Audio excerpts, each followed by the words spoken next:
ઊંધા ગેસની સમસ્યામાં જ્યારે ફરતો દુખાવો થતો હોય, ક્યારેક છાતી દુખે, ક્યારેક પીઠ દુખે, ક્યારેક માથું દુખે, ક્યારેક ચક્કર જેવું અને ગભરામણ જેવું આવે, એવા પેશન્ટમાં આયુર્વેદની પંચકર્મ સારવાર કેટલું ઝડપથી ફાયદો કરે છે અને કેટલી સરસ રીતે રિઝલ્ટ આપે છે, એના માટે રાધુભાઈ આજે આપણી સાથે છે કે જેમને શું ફાયદો થઈ જણાવશે. જય શ્રી કૃષ્ણ રાધુભાઈ. હા, રાધુભાઈ, તમને શું તકલીફ હતી? મને ગેસની હતી તકલીફ. હા, શું થતું એમાં તમને? ગેસમાં ક્યારેક ગભરાણું થતું, ક્યારેક પેટ આમ ભારણ ખાઈએ એટલે ભારણ લાગતું ને તો દુખતું આમ અંદર. બરાબર. ફરતો દુખાવો થતો? ચારું કર થતું. કઈ કઈ જગ્યાએ દુખાવો થતો? અહીંયા થતો અને પાછળ વાહા ચાલતો. કેટલા વર્ષથી આ તકલીફ હતી તમને?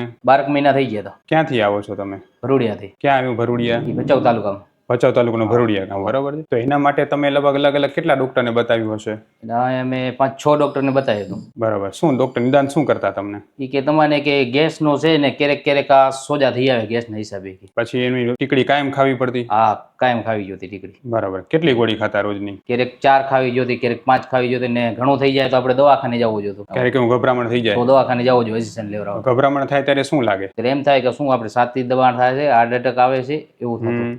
અને પછી તમે ઇન્જેક્શન લેવા જાવ તો ડોક્ટર શું કહે તમને? ઈ એમ કહે છે કે બરાબર થઈ જશે, દવા ચાલુ રાખો કે છે. એવું મહિનામાં કેટલી વાર એવી રીતે ગભરામણ થઈ જતી? એ 10-15 દી થઈ આવતી. તાત્કાલિક ભાગવું પડે ડોક્ટર પાસે? તાત્કાલિક ભાગવો જોઈએ રાત. બરાબર. ન લેવો તો તકલીફ બહુ થઈ જાય. તકલીફ વધી જાય. એમ થાય એટેક આવી જ હા, જશે. આવી જશે. આવ્યો નથી ને કોઈ? ના, આવ્યો નથી. બરાબર. અને પછી જ્યારે તમે આપણી પાસે આ બધું અલગ અલગ હેરાન થતા, રોજની 4-5 ગોળી ખાતા, તો આપણી પાસે આવવાની કેમ ઈચ્છા થઈ? પછી આ વિડીયો કાયમ જોતા હતા અમે, જોતા કે બધાને સારું થાય તો આપણે જઈ આવી. પહેલી વાર જ લીધો ને મને સારો સાવો મળી ગયો. એમ? તો તમે તો જે છે એ ભરૂડિયા તો નાનું ગામડું છે, બરોબર છે. તો તમને અચાનક એવું કેમ થયું કે ના આપણે જે છે આનાથી સારું થઈ જશે? તમે વિડીયોમાં વિશ્વાસ કેમ આવી ગયો? વિશ્વાસ આવ્યો મેં કે એકવાર તો લઈ આપણે જે જાણવા મળી જાય બધું. તો મને ડાયરેક્ટ દવા લીધી, જાણવા મળી ગયું. બરાબર. ખૂબ સરસ થયું એમ ને? હા, થાવ. કેટલી દિવસમાં દવા લાગુ પડી ગઈ? અમે પહેલી વાર ને લીધો ને 10 દિન અંદર મને થઈ ગયું. બરાબર. પછી આપણે જે પંચકર્મ ટ્રીટમેન્ટ કરાવી અને રેગ્યુલર ત્યારે કેટલા મહિનાની દવા થઈ તમારી? ત્યારે આ 4 મહિનાની થઈ હશે. બરાબર. હવે તમને 100% મટી ગયું? સારું થઈ ગયું. પછી તમારું જે નિદાન થયું, તમારી દવા થઈ, બરોબર છે. પછી તમને જે ટ્રીટમેન્ટ આપણે આપી એમાં તમને 100% સંતોષ લાગે? 100% થઈ ગયું. હવે તમે મને એ કહો કે જ્યારે તકલીફ અતિશય વધારે થતી ત્યારે બેચેની કેવીક લાગતી? ઘણી લાગતી. એમ થાય કે આ છાતી દુખશે, કાંઈક થઈ જશે શરીરને. સતત બીક લાગે. કામ કોઈ કરી ના શકતો, ઘરે ને ઘરે હૂતો હતો તો આપણને કામનું કોઈ ફાવે જ નહીં. બરાબર. શું કામ કરો છો તમે? ખેતીનું કરું છું. ઈચ્છા ન થાય ખેતી? ના, ઈચ્છા ન થાય. ઘરે ને ઘરે એમને હૂતું. ના કોઈ ગાડી હલાવવાનું થાય, ના બાઇક ને હાલીને જવાનું થતું ક્યારેક ક્યારેક. એમ તો કેમ, શું બીક લાગતી બાઇક હલાવતા? હા, બીક લાગતી. ઈ જેમ બાઇક કે હું હલાવતો તો કેમ થાય, હમણાં પડી જશે એવું લાગે? એવું લાગતું. હું જયારે લઈને આવ્યો ત્યારે બીજાને લઈને આવ્યો તો બાઇક લઈને. અત્યારે હું એકલો આવું છું. પેલા બીજાને લઈને આવું? લઈને આવતો એના પાછળ બેઠો. પોતાને બી હલાવવાની ઈચ્છા ન થાય? ના થતી. કેમ, શું થતું? બીક લાગતી? બીક લાગતી. હવે જો ખરેખર રાધુભાઈની જે તકલીફ હતી એમાં આયુર્વેદ પ્રમાણે એમને સંપૂર્ણપણે આ ઊંધા ગેસની તકલીફ છે કે જેમાં ઇમ્બેલેન્સ જેવું લાગે, અનસંતુલન જેવું લાગે. પેશન્ટ જ્યારે બાઇક હલાવે, કોઈ વાહન હલાવે તો એને એમ લાગે જાણમાં ચક્કર આવશે, હું પડી જઈશ, એવું બીક લાગે ને આત્મવિશ્વાસ ઓછો થઈ જાય, જેને કારણે જે છે એને સતત આ પ્રકારની મુશ્કેલી લાગે.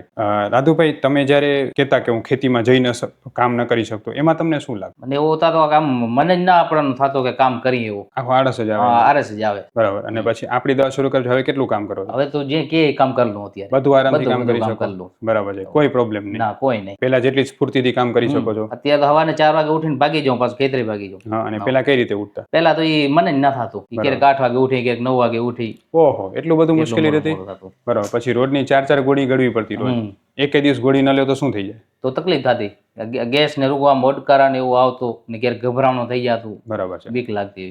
પછી આપણી પાસે અહીંયા તમે ટ્રીટમેન્ટ કરાવતા હતા તો પાચન કેટલું સુધી હોય? બધું ખાઈ શકો છો? હા, બધું ટોટલ ખાઈ શકું ત્યારે. પેલા શું ના ખાઈ શકતા? પેલા તો એમ જ થતું કે આ ખાઈશ તો આમ થઈ આવશે, આ ખાઈશ તો આમ થઈ આવશે, એવું થતું બધું. ખાવામાં બીક લાગતી? બીક લાગતી. હવે કઈ બીક નથી લાગતી? ના, હવે બીક હચો. બધું આરામથી જમી શકો? બધું આરામથી જમી. બરાબર. પાચન ખૂબ સુધરી ગયું? હા, સુધરી ગયું.